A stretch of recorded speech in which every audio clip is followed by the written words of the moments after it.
time.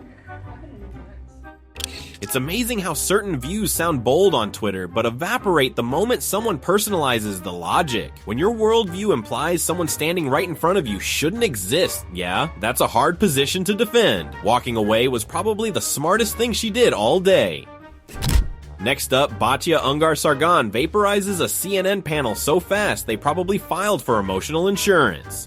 We all agree that the fraud story in Minnesota is bad, and yet the topic we're discussing is not the fraud scandal, it's Donald Trump talking about it. This is why he won in 2016, and it's why he won in 2024, because instead of talking about the outrageous situation in which immigrants who were given the greatest privilege on earth, American citizenship, turned around and stole from the American people, we're talking about how Donald Trump talks about it. That is his superpower. Batya showed up on CNN and basically reminded them that talking about Trump talking isn't journalism, it's therapy. She pointed out the obvious. People care about the actual crisis, not the panel's emotional reaction to it. And honestly, calling that his superpower is the most polite way to say they're out of touch. Clip 3. A protester who knows exactly what her sign says because her boyfriend wrote it. Is Trump a lizard person or something there? He's a snake. Look at all the things he's done. Bigotry, greed, tolerance, intolerance, hate, censorship. How has he censored people? My boyfriend made this sign, so I wish he were here today because you'd have a good conversation with him. Sure. Do you believe that Trump is racist? Yes. What has he done or said that's racist? Well, the immigrants that they're picking up, they are racially profiling based on skin color and their accent. That's racism. So how is it He's Democrats, and we're all different colors. Well, so you said Donald Trump is rounding up certain types of immigrants. He's targeting Hispanic people is your claim, but the majority of illegal immigrants who enter through the country are Hispanic. So I think that's just targeting people with brown skin and people who have accents. I've seen Australians.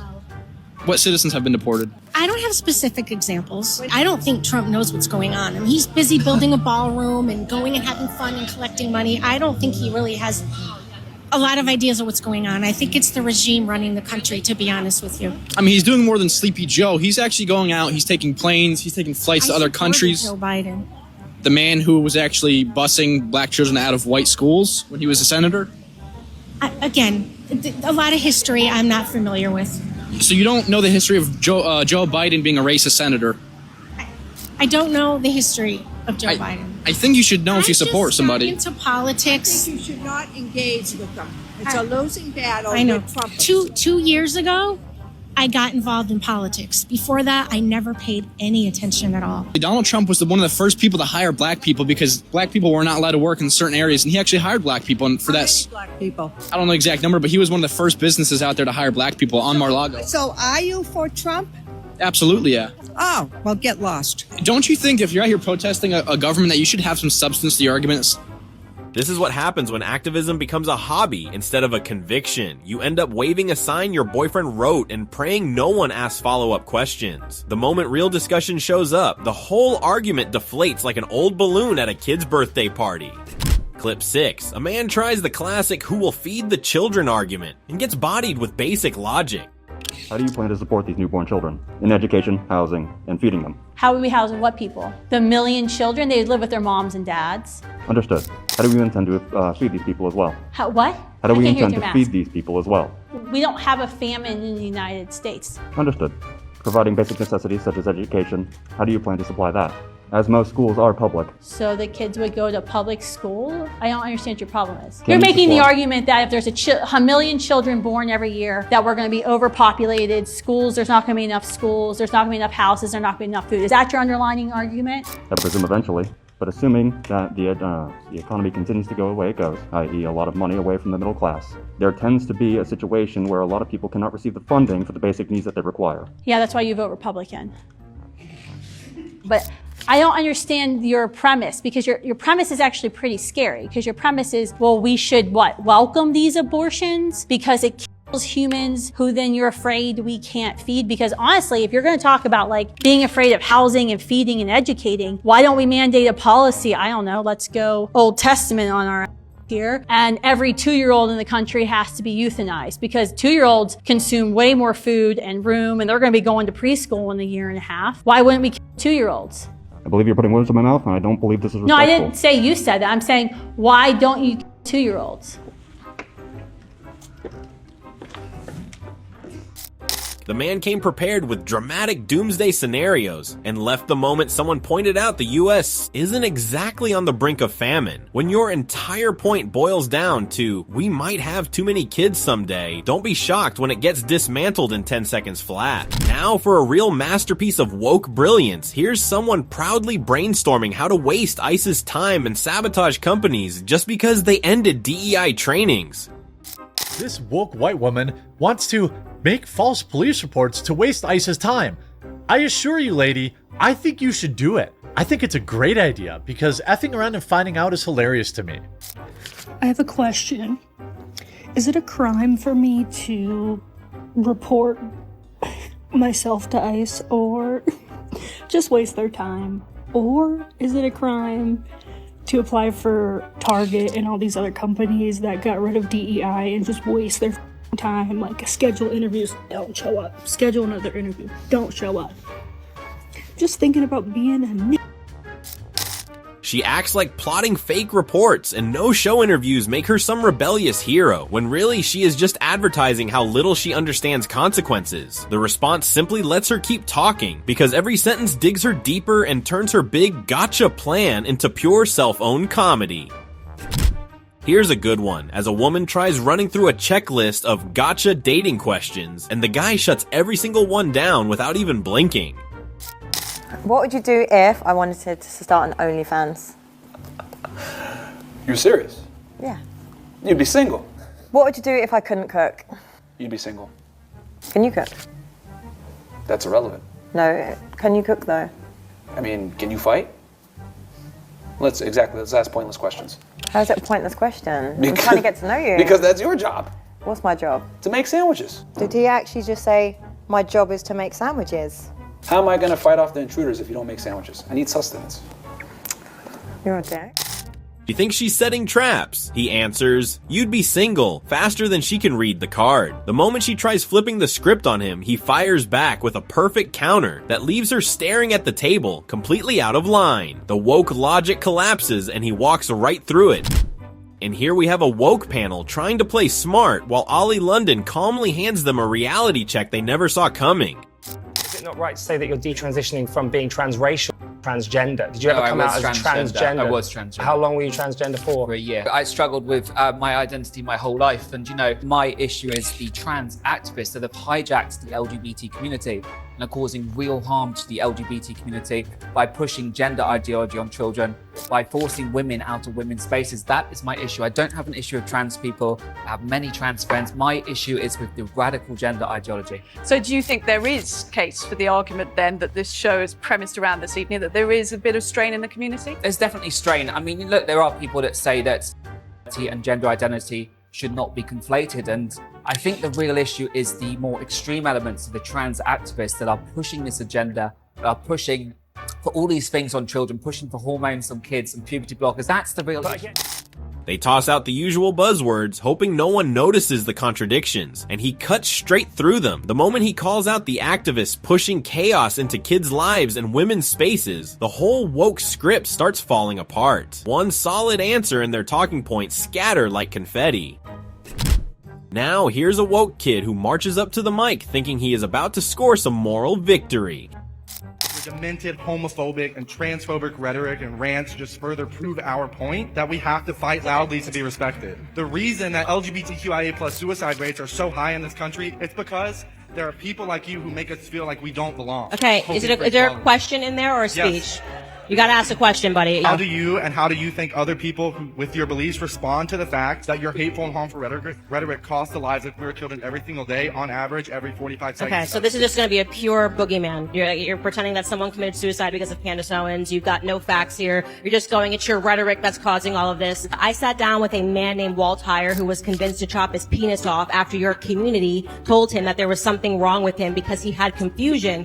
Why was he trans? Because he was molested when he was 4 years old by his uncle. Rather than being sat down and spoken to by a psychologist, he was handed hormone pills, and he eventually chopped off his penis. Suicide rates go up after they transition. And Candace Owens wasn't the one that chopped their dicks off. He unloads the usual guilt trip lines, hoping she will crumble, but she fires back with facts he never prepared for. The crowd erupts, his confidence vanishes, and his whole script falls apart faster than he can blink. This next clip is a perfect live TV meltdown, where woke confidence crashes the moment definitions are required. Well, Blair's a trans woman. Why don't we let her answer? I'm also transgender. I know. Okay. Go ahead. Which trans are you, if you don't mind me asking? I'm non-binary.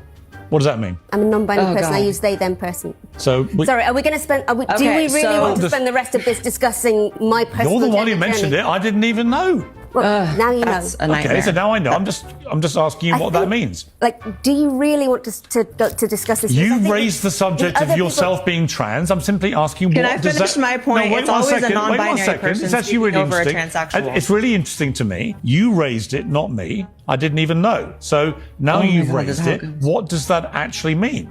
What do you mean you're non-binary? Are you really, really just going to... Can you explain Are you going to cut Blair off now? I'm just asking you to explain. I'll come back to Blair in a moment. Well, you were the one that cut me off, sis, but I will say that... Hang on one second, Blair. Sorry, Blair, wait 1 second. I just want to ask, what do you mean by non-binary? When I say I'm non-binary, I'm expressing my identity in a way that I have a right to do. I'm sorry? What's your sexuality? My sexuality. This doesn't have anything to do with my Actually, sexuality. the UK government now says that people are male or female. The British Prime Minister says people are male or female. I don't think the UK government should have the final say on how I express myself. Well, they determine the laws of the country. Treated. I'm just curious what you mean by non-binary. What does that mean? I'm curious. Firstly... What are your pronouns? They, them. What does that mean? There's only one of you. What does they, them... actually, they, them has been... The collective they has been used to refer to individual people for centuries and still is. So, I mean, if you don't understand basic grammar, that's on you. I don't really understand. I think you do. I don't understand. I've got to be honest with you. I don't understand the concept of what non-binary means or why you would use a plural pronoun to describe a singular person. That makes sense. To me, this is the problem with the whole woke thing, is that it's inexplicable. Nobody really knows what it means. I don't know what you mean by non-binary they, them. There's one of you sitting here, and you look to me female. You're a female? Okay. Are you a female? If you don't understand what non-binary means... Are you a female? If you don't understand what non-binary means... I don't. Then I'm not sure you're in a position to lead a debate. So just tell me. Tell me. But if you can't explain it in simple language, then what is it? What's the point? Well, explain what non-binary is. I can tell you exactly what being a transsexual is. It means that my gender identity is something other than man or woman. I'm a non-binary individual. But you accept you're a female? I don't think that I'm here to discuss the contents of my You raised this whole thing. I didn't mention anything about what you were. You did. You said, I'm trans. This has really become uncomfortably personal. It starts with a confident interruption that instantly falls apart once a basic question is asked. Big identity claims, zero explanations. Words start flying, meanings disappear, and grammar turns into a shield. By the end, calm logic stays steady while meltdown energy takes over. Reality wins without raising its voice. Next up, we've got a woke activist armed with a megaphone and zero patience for basic questions. Okay, so who created the stars then?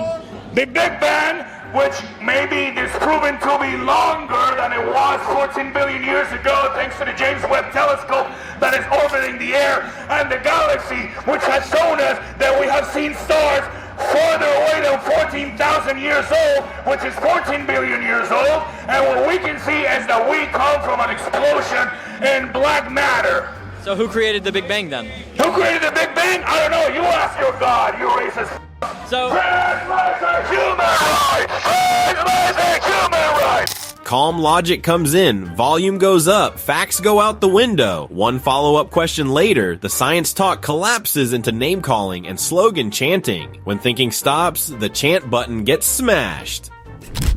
Coming up, we've got a professional protest warrior who talks tough right up until reality checks her attitude. For too long, these folks have been able to do whatever the heck they want to do, whether it's on college campuses or it's at their little meetups or their direct actions. It's absolutely amazing to see what a wonderful world this can be when they get some actual consequences for their actions. And then, of course, as always, once the bracelets go on, they're crying their eyes out. Embarrassed to mention it.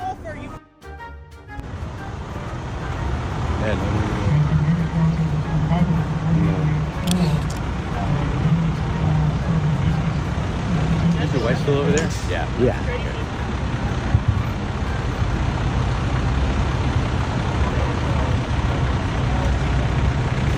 Bye-bye. Have a fun trip. I don't care what you believe in. You're allowed to believe in it, but you're not allowed to break the law, and it's time that we bring these people to justice. She charges at someone with a flagpole like she is starring in his own revolution. But the second the cuffs come out, all that fire turns into trembling lips and glossy eyes. The other side does not even have to say much, because nothing cancels fake bravado faster than consequences walking over in uniform. This time, it's a panelist trying to lecture Jordan Peterson on equality while barely holding her own sentence together. People being able to have different choices and having equality of outcome. Aha, well, so the overwhelming proportion of people who are in prisons are male. Now, do you want to equalize that, just out of curiosity? What about bricklayers? They're 99% male, and we've got about 3/4 of the population now in universities in the humanities and social sciences are female. Yeah. Are we going to equalize that? And men work longer hours. They work more dangerous jobs, participate in jobs in the STEM fields that are scalable. They make more money for those reasons. And that's all hidden under the idea that the reason that men and women make different amounts of money is...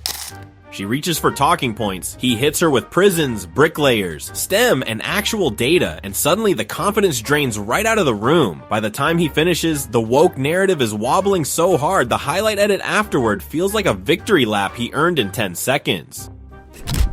And finally, they said it was about kindness, but control slipped out by accident. Peterson, I teach students, and I'm asked often to call people singularly they. It started probably about 4 years ago. It struck me as very odd. I'm 52. And some of them, you can tell that it's coming from a very deep place, and that's how they feel, and they deeply need to be called they. Some of them, my horse sense says that they're kind of enjoying giving me a certain shock and that there's a certain theatrical aspect. It's my horse sense that there's a certain épate le bourgeois aspect to it. I kind of feel it, and I'm probably right. But I can't know. I'm a linguist, I'm a person, and my general feeling has been, whatever they ask, just go with it, and let's change our usage of the pronouns, because we have a lot to do. Now, how would you know which students to discount as opposed to which ones to go along with? Okay, well, first of all, I wouldn't know, right? Which is partly why your skepticism is justified. But I have to be responsible for what I say based on my willingness to take responsibility for my judgment. So I would be willing to do that despite the fact that I might be wrong. But having said that, in any reasonable situation, I would err on the side of addressing the person in the manner that they requested to be addressed. But that's not the issue for me. The issue is now I'm compelled by law to do so. It's like, no, not doing it, not now, because it's compelled by law. You're doing Martin Luther, and I think that these issues are a little subtler than those. And so, well, what makes you think that you're doing the kids that are grandstanding any favors by going along with their manipulation? Because I can't decide which ones those are. Well, I just have my gut instincts, and that's not good enough. Look, fair enough, but you have a type 1 and type 2 error problem. So one error is that you don't call students what they deserve to be called. That's one error. And the other error is that you call students what they want to be called even though they don't deserve it. And so what you're trying to do optimally is to minimize both those errors. And to do that, you have to take a middle route. Now, what you've decided to do, and I'm not criticizing it, is you've decided to allow for the possibility 100% of one of those errors because you think it's a less significant error. And, you might be right, but it's not like you're acting in an error-free manner. You've just decided to minimize one form of error at the expense of the other. Because I would say you're allowing, what would you call it, attention-seeking and somewhat narcissistic undergraduates to gain the upper hand over you in your class. A calm lecture on courtesy slowly turns into the usual woke math where feelings outweigh logic and politeness somehow replaces clear meaning. Then reality steps in and suddenly power, law, and consequences are on the table. One side leans on vibes, the other leans on principles. Guess which one holds up when the spotlight stays on? Next, a MAGA guy reminds a liberal anchor that free speech isn't free when your government is busy silencing everyone you disagree with. The problem is that is believed, and we have spent way more time treating Jimmy Kimmel as a victim than the person who was in front of their wife and children. Let me ask you a question. If Joe Biden took down a prominent right-wing personality on TV for what he or she said, would you endorse that? No, that is literally what the administration that you served did. Your administration were they deplatformed and kicked off of social media. You want to talk about actually silencing? Having any single public outlet that you have unallowed to broadcast something, right? Jimmy Kimmel could go on MSNBC tomorrow. He's going back on ABC tonight. This man has not been silenced. Charlie Kirk's been silenced because he's dead. A lot of conservatives were silenced on social media platforms because the government threatened those social media companies. Facebook, Google, Twitter, you can go down all the list. YouTube, again, just acknowledged to Congress today that they did that at the behest of the Biden administration. Somehow, celebrity outrage always gets the VIP treatment, while actual victims get a polite shrug. The MAGA guy just held up a mirror. Free speech isn't selective, and pretending it is only highlights the bias you didn't notice. Social media silencing isn't trending until it's someone famous whining about it. Meanwhile, a woman argues we should be allowed to babies, and immediately gets hit with a PhD level history lesson. That's my final standpoint. Yes, I think women should be able to kill humans, their baby, kill up until they're lawfully in whatever state that they're in, if they feel like that they're not going to be responsible adult. And that is the very thing that has caused human rights abuses throughout history. During slavery, we said not only do you have to be a human being to get equal rights, but you also have to be white. In the Holocaust, we told people that not only do you have to be a human being to get equal rights, but you have to be not Jewish. In the case of abortion, not only do they have to be a human being to get equal rights, but they have to be born now. And do you see how this is a pattern of discrimination? And that ideology saying that you should be able to kill human beings is leading to horrific human rights abuses, including abortion, which is now the leading cause of death in the history of the world. I understand that. And I get what you're going with that. And that was some great points. And, you know, slaves have to fight over 500 years to get their freedom. So hopefully in 500 years, abortion is out. Good. I'm glad we agree on that. The moment someone starts treating human life like a returnable product, the conversation is doomed. The conservative woman laid out a clear moral pattern, and she countered with, slaves fought for 500 years, so whatever. It's the kind of response you give when you realize your logic is sinking and you're just grabbing random facts for support. Coming up, a woman debates the 10 Commandments, armed only with Google, which still can't save her. Because I know that do not is a commandment. Do not murder. Well, killing and murder equivalent, but No, they're not the equivalent. to an extent. But Not to an extent. For the context of this debate. Oh, so now you're a lawyer. Okay. So This is basic philosophy. hold on. I actually want to look that up. Yeah, murder are two different things. Oh yeah. So it's thou shalt not. Okay. It's thou shalt not murder. I mean, the actual quote in the Bible is thou shalt Not not in the kill. Septuagint, which is the origination of the Bible that we're reading. It's thou shalt not murder. So you're not using the King James edition of the Bible? The NKJV. So you just wrote your own Bible? NKJV, we use the Septuagint. Where did the King James Bible come from? Do you even know? No. Then but what are it you is the talking most about? You have widely no idea about the respected historic standard. version of the- It is thou shalt not murder. So you just got the quote wrong, though. It's literally ask Google while I'm sitting here. Is it thou shalt not kill, thou shalt not murder? Ask it. In older translations, it is phrased as thou shalt not king, and in newer ones, it's thou shalt not Oh, so I was right again. I mean, we were kind of both No, you were just wrong. It's thou shalt not You've kill been in wrong some this versions, whole and it's debate. thou shalt not murder in others. No, in the original, no, the In translation. the original, it was thou shalt not kill. Yes. And then they changed No, it to it's thou shalt not murder. murder. It's murder. But it's both. It was both. Like, anyway. Watching someone fight Google like it's a sparring partner is always entertaining. She clung to kill murder with the tenacity of a TikTok trend, proving that admitting error is apparently optional when ideology is involved. Facts tried to intervene and got politely ignored. And now we've got a woke street activist losing control over a stack of flyers, swinging first and yelling louder when logic failed. Gaza, you Oi.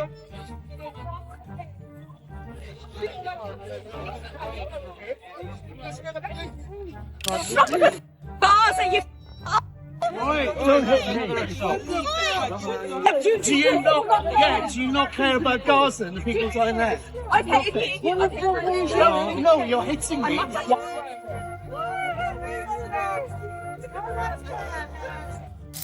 Shouting replaces debate, accusations flip backward, and reality catches up fast. Funny how the toughest outrage always melts once calm questions and consequences show up together.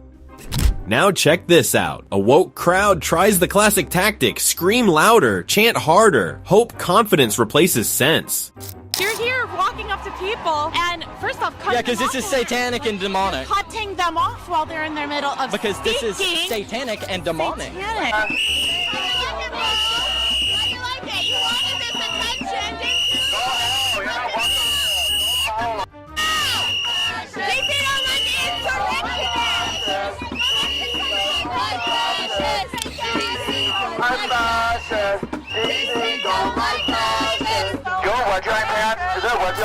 Instead of panicking, the guy turns their outrage into background music and starts dancing through it. When rage meets zero fear, the whole protest turns into unintentional comedy. Here's a good one. A woke event claims public space suddenly needs permission slips once questions start flying.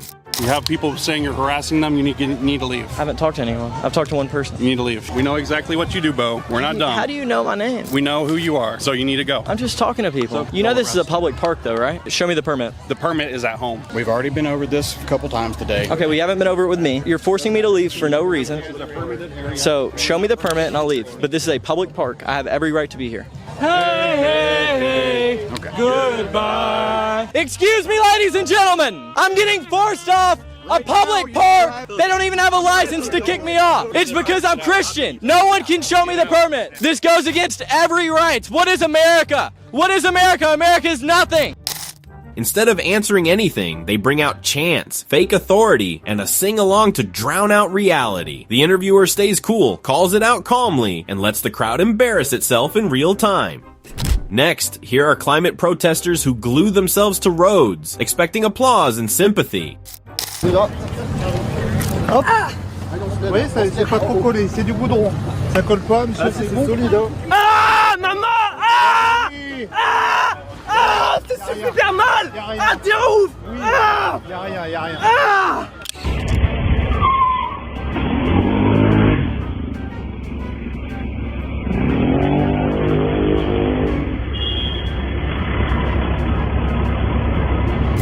Reality shows up fast. One officer lifts a hand and the pain performance begins. And then a worker on a scooter ignores the drama and keeps moving. Turns out tantrums do not stop real life. This time, woke street performer thinks splashing someone counts as activism, and chaos follows instantly.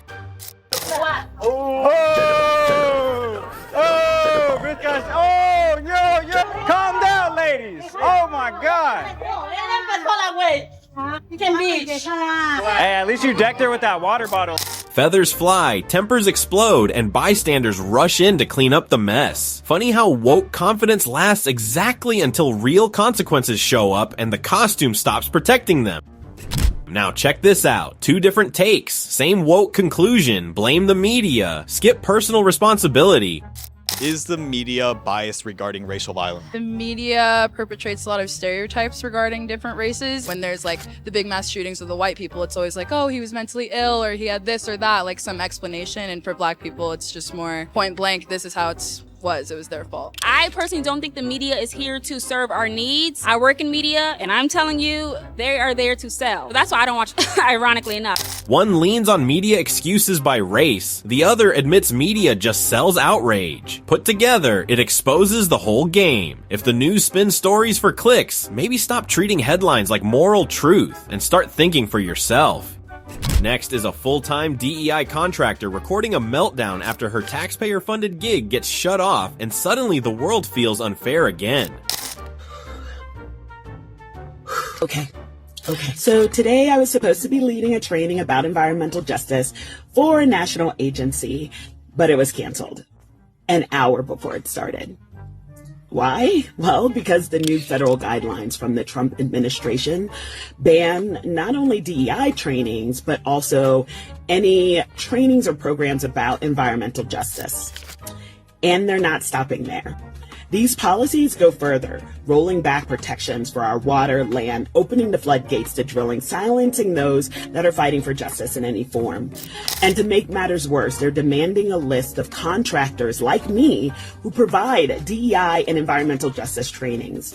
And to be honest, it's terrifying. She acts shocked that the gravy train stopped an hour before her big training, clutching her chest like democracy just collapsed. Then, this reaction is pure satisfaction as her panic grows. One policy change and her entire activist empire crumbles like it never had a purpose to begin with. Now for a classic meltdown, a woke black guest confidently announces she is Caucasian. I'm a Caucasian because everything about me is different from an African American. I have naturally straight hair. My nose is not giant. My lips are perfect. I'm different from African Americans because I'm white. My figure is just like Kim Kardashian, and she's a wonderful. Every sentence she drops gets more unhinged, and the poor guy reacting looks like he is fighting for his life. One cough, one jaw drop, 1,000-yard stare at a time. He dismantles her fantasy without saying a word. The delusion collapses faster than his patience. Here comes another masterpiece of self-importance, starring a non-binary guy who thinks his afternoon tennis match was a historic struggle. So I just got done playing tennis in my small little Tennessee conservative town. It was a mixed doubles group, and you can see I'm dressed pretty, I don't know, mask, androgynous, whatever you want to call it. And I'm not exactly going around announcing to people in this group that I'm non-binary, so most of them probably don't know. But while I was there was a man there that made a transphobic joke. And it was offensive, and it was loud. He yelled it across the court. And my first instinct was shame, like, oh gosh, I really, and then it was fear, and then it was like, no, screw it, I gotta say something. And so I turned to him and I said, hey, I'm non-binary, I'd lay off the transphobic jokes.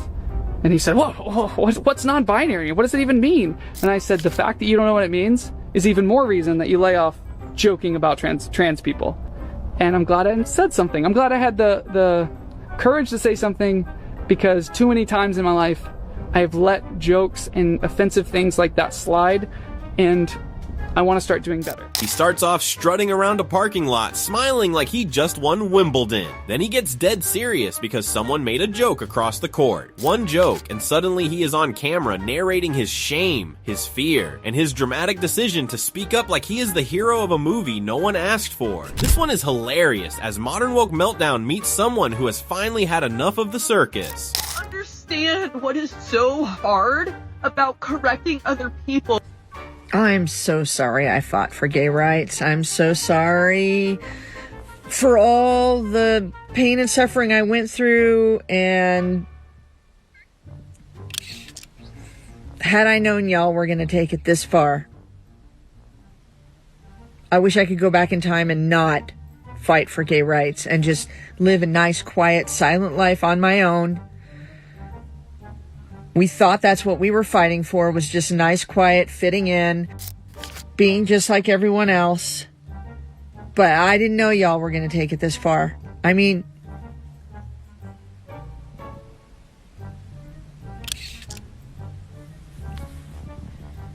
wish I would have never done it.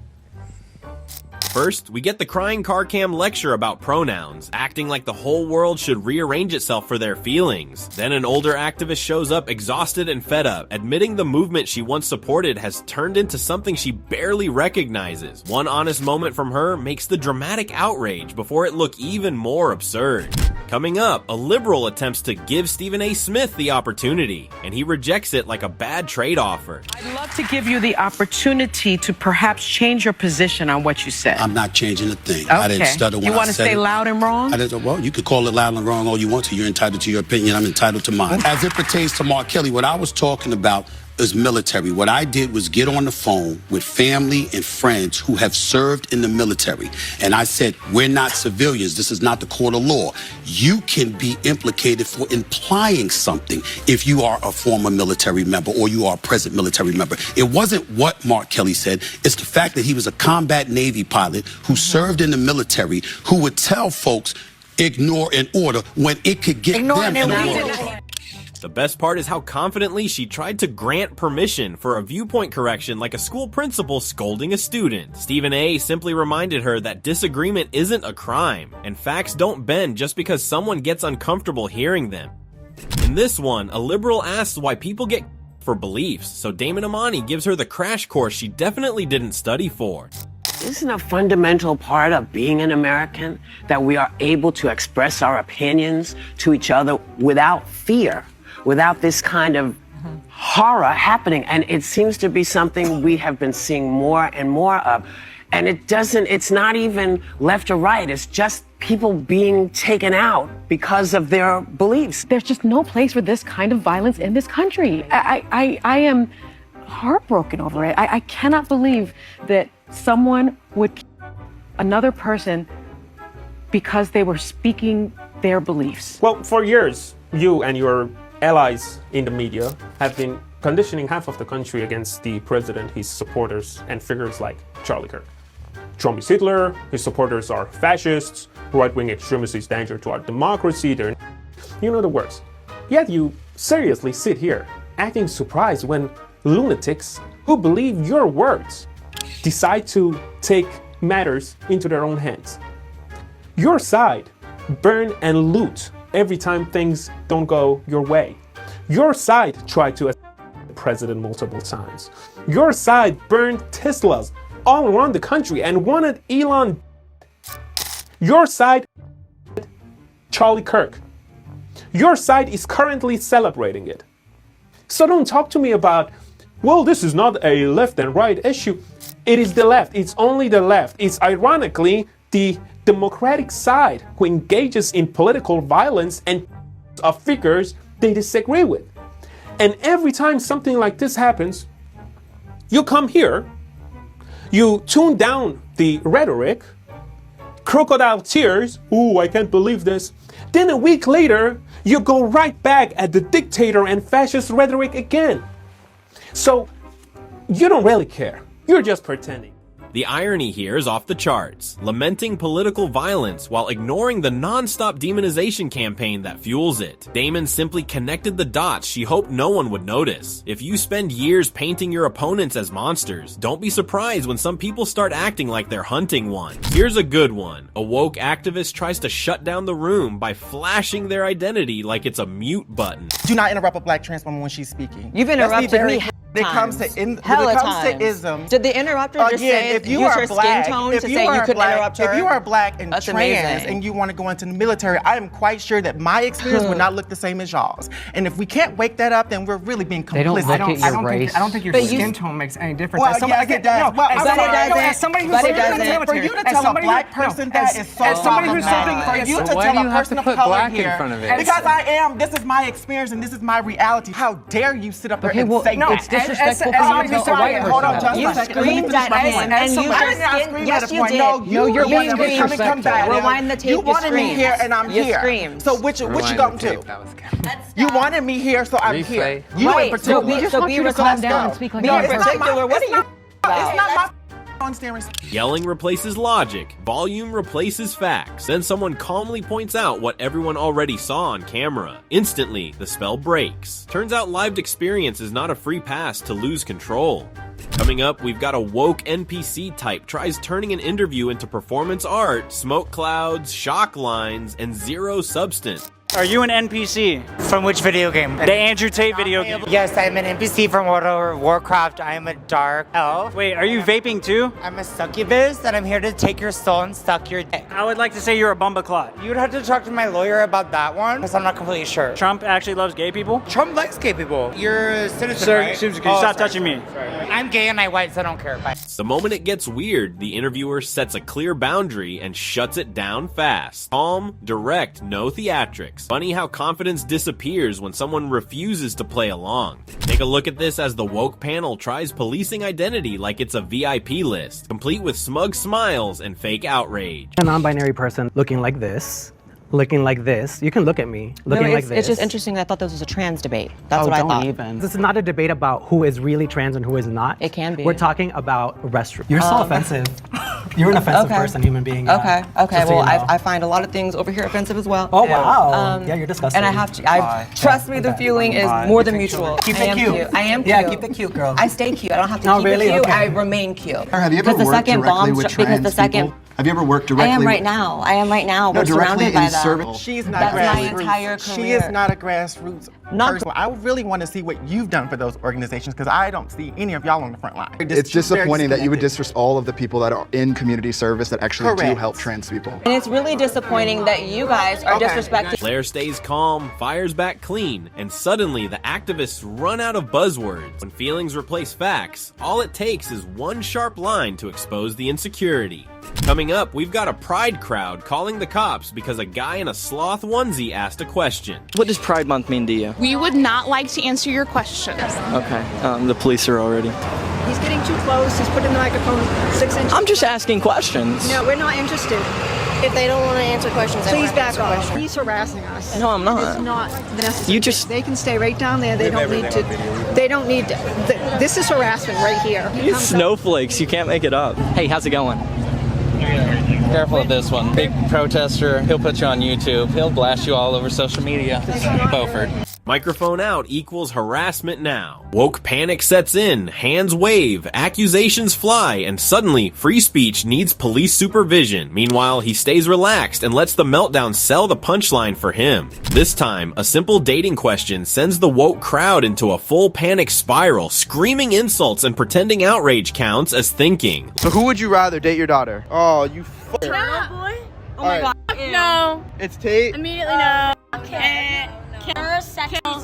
or Epstein. I have to do Tate. You like Tate? Like against my will. I hate Tate, but I think that's a lesser of two evils. I think I might have to say Epstein. Bella. I hate Andrew Tate. Why do you hate Andrew Tate? Why do you like him? He spreads a really positive message for men, and especially how to protect and provide for women. We don't need protecting, we don't need providing. We're independent. Who pays the bill? Logic leaves the chat fast, independence gets shouted like a spell, and they storm off offended by their own answers. Meanwhile, one calm follow-up exposes the whole act instantly. Now, an entire crew of woke officials throws a victory party for removing a traffic sign like they just solved world hunger. LA City Council members Hugo Soto Martinez and Nithya Raman were on hand today to help remove the signs. They say the no cruising and no U-turn signs were put up in the 1990s to prevent people in the gay community from meeting up with other gay people. I was also surprised that these U-turn signs were still up. And at first, they seem a little, oh, okay, it's just a no U-turn sign. But when you learn the history of it and you realize that these were used to profile gay people, it's so important that we have these removed. The LA City Council members say the signs were put up after the gay community began to grow and because there was a gay bar. They hoist that metal no U-turn sign like it is some historic trophy, giving speeches about oppression while commuters are probably stuck in 10 minutes of extra traffic because of them. Nothing exposes the clown show faster than watching grown adults celebrate fixing a problem no one had. Here we have a woke legal expert straight from the front seat of her car, confidently explaining immigration law she clearly Googled 5 minutes earlier. Undocumented immigrants are not criminals. How many have a criminal record versus those who are just in the country illegally? All of them, because they illegally broke our nation's laws and therefore they are criminals. There is a difference between criminal and civil law, and when you are here without documentation, you are committing a civil violation, not a crime. The term illegal immigrant is inaccurate legally and factually because a person cannot be illegal. I know the last administration didn't see it that way, so it's a big culture shift in our nation to view someone who breaks our immigration laws as a criminal, but that's exactly what they are. They all have a criminal record? If they broke our nation's laws, yes, they are criminal, yes. And yes, entering the country illegally is a crime. She starts by declaring illegal entry is not criminal, only to trip over her own argument and admit the opposite on camera. Then a response lands instantly, using her words against her so perfectly that the silence edit at the end feels like the only accurate summary of her logic. Next, here are 3 different flavors of nonsense that strike out on every pitch. We need to let children be whatever they want to be. What if they want to be conservative?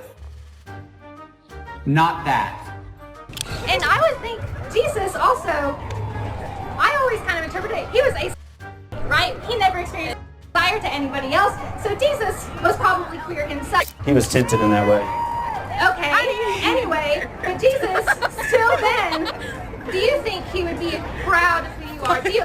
And yes, I do hear God speak to me. Yeah, God's inside me. He's living inside me. Like hearing stuff that is like a genuine, like No. mental illness? The Bible says that that his people... First, a meltdown over misgendering, then a parenting skit where tolerance magically ends the moment a kid leans conservative, and finally a Pride attendee rewriting the Bible like it is fan fiction. Each time an UnWoke voice steps in, the whole performance collapses, leaving them scrambling while the audience wonders how they thought any of that made sense. Next, a woke student strolls into a Crowder debate, thinking a turkey hat and a half-baked talking point will somehow hold up against actual facts. Some cultures better than other cultures? I would not argue that some cultures are better than other cultures. Okay, well then we just disagree. I think that the culture that says you can't rape and scalp women is better than the culture that says you can steal women. I was thinking more on the idea of like cultural values based on. But those are cultural values. I wouldn't That's really a big say reason that... for the conflict, right? When early settlers come in, they go, you don't get to enslave their children and burn these people alive. Yeah. The conquistadors came in and they conquered these people and they were brutal and they were barbaric and they wiped them out. Do you know how many conquistadors there were? There were about 500. Yeah. Do you know how many natives there were? Many tens of thousands. Do you know how many tons of gold they had? That I don't know. Do you know how they procured said gold? By enslaving, because they had no regard for human rights whatsoever. And so they enslaved people and they would say, okay, you have to go and get us gold. And your options are get us gold or die. Yeah. So Cortez came with 500 conquistadors. Do you think he can take over and conquer an entire land with 500 conquistadors? What's required is natives who were so upset because of the barbarism and how mistreated they were, they felt that they were, and they knew they were better treated by European settlers. She tries to float vague lines about cultural values, and Crowder calmly drops a history lesson so heavy she can barely nod fast enough to keep up. By the end, her whole argument is wobbling, while he wraps it up with logic she has no way around. Here we have a masked woke activist steps up to the mic, ready to lecture Chloe Cole on transphobia, only to crumble the moment she's asked to define anything she is yelling about. As someone who is trans, I haven't medically transitioned because it was never encouraged by any doctor, especially here in Iowa, because it was already banned. But I will say,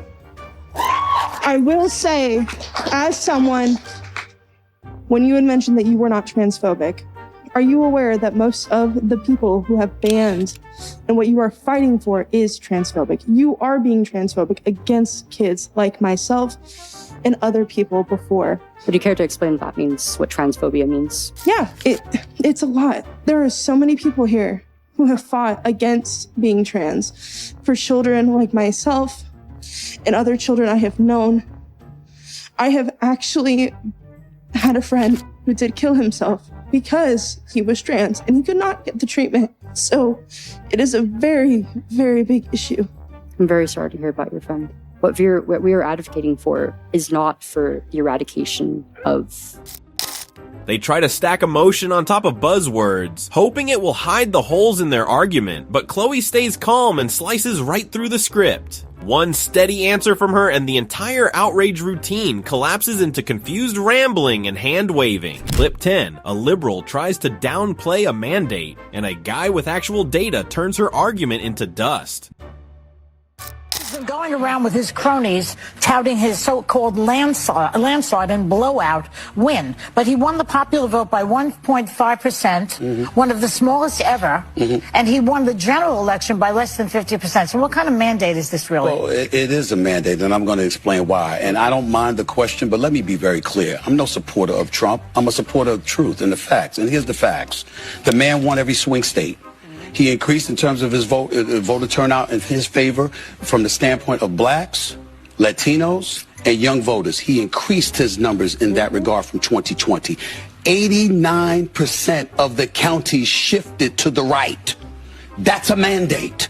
We can sit up there and play around all we want to. In 2020, Trump didn't win the popular vote. He didn't win the electoral college vote. A matter of fact, the Republicans hadn't won the popular vote, if I remember correctly, since 2004. But they did this year. So 20 years after they last won the popular vote, they won the popular vote. They won the electoral college vote. The man won every swing state. And on top of it, 89% of the counties shifted against. I don't understand how people can look at that and say, there's no mandate. There's a mandate. Well, it's a different definition of a mandate, I guess. But the problem is that if you're the Democratic Party and you lost 49.8% to 48.3%, and you're looking at that 1.5% dip, that's an excuse for you to say, what we did really wasn't that bad. Some people didn't we should continue to do that. Nothing fries a liberal brain faster than someone calmly explaining facts while they're busy obsessing over percentages. Mandates aren't measured by feelings. They're measured by wins in the real world. And yes, when the map flips in your face, arguing about decimals is a last-ditch emotional hobby. Next, one woman explains the biological difference between men and women, and another tries to talk in circles until she gets dizzy. Is there a difference between women and men? Of course. We learn this at a very young age watching even 12 and unders play. Going through puberty causes irreversible advantage that no matter the training, no matter the diet, no matter any alterable change you can make will overcome that male advantage, especially in sports like swimming where lung capacity matters so much. Even something as silly as throat size, men have on average a 40% larger throat, which sounds like it's nothing, but when you're grasping for air, that 40% larger throat makes a huge difference. Ms. Robinson, do you agree with Ms. Gaines? If the question is about... I'm just asking, is there a difference between women and men? What I can say is that the NCAA has rules in place. They've had rules in place for the last... I'm going to try again. Do you believe there's a difference between women and men? That we're talking about this case with the NCAA. No, I'm asking a question. I'm trying to get a yes or no. I'm not trying to get a speech. There are definitions for biological... Why do women's sports exist? If you can't define a difference between women and men, why not abolish women's sports and just tell little girls to swim with little boys and see who... It's funny how some debates can be summed up in one question, but the answer requires dodging it like it's dodgeball. Men and women differ. Cue the verbal gymnastics. Repeating the question just highlights that some truths are inconvenient for certain scripts. In this next clip, we've got a woke panelist who thinks feelings outrank facts until Blair White calmly resets the entire conversation. The thing is, James thinks he knows more about trans rights than you do. That's absolutely not. And he doesn't. And he doesn't. I've And no never matter said how that. much, I feel like there's been an erosion of the definition of the word right in recent years. I feel like people think that playing in a sport is a right. And this is not a right. You have things like right to property, right to expression, freedom of speech, right to fairness under the law, not the right to fairness from a sports league, and certainly not the Olympics, at the elite level. So for me, this is the easiest thing to let go of, the idea that trans women must be in women's sports. And it only stands to benefit these minorities that you guys are so fighting for to let go of these ridiculous ideas. Like, just let it go, please. The thing is, James thinks he knows more about trans rights than you do. That's absolutely not. And he doesn't. And he doesn't. I've And no never matter said how that. much. Rights suddenly get confused with privileges, and the woke talking points start wobbling. One clear explanation later, the outrage fades and logic takes over. Funny how silence follows when the argument actually makes sense. And finally, here's a woke performer who frames kids as instant fans of the movement, wrapping activism in glitter and feel-good slogans. And speaking of being who you are, there's a lot of children out here. What are you doing to bring more children into this movement? When it comes to bringing children into this movement, it's all about acceptance. It's all about showing that at the end of the day, people are here, people matter. One of our core values in Code Pink is that you are loved, and it's helping show these kids they are loved. Yeah. And do you get good response from children when you're talking to them? Yes. What do they normally say? They're, oh my God, you're so beautiful. Can I take a picture? Occasionally you get a kid looking at you and it's like, they don't understand, but they're never rude. They're always so open and accepting because they're happy to see somebody that's just so loud and proud and uplifting. The interviewer stays polite and lets them talk. Funny part is how confidence replaces proof and vibes replace boundaries. And that brings us to the end of episode 4. If you enjoyed watching false confidence crumble the moment resistance appeared, make sure to like, share, and subscribe. These moments keep happening and we'll be here to break down every single one. Stay tuned.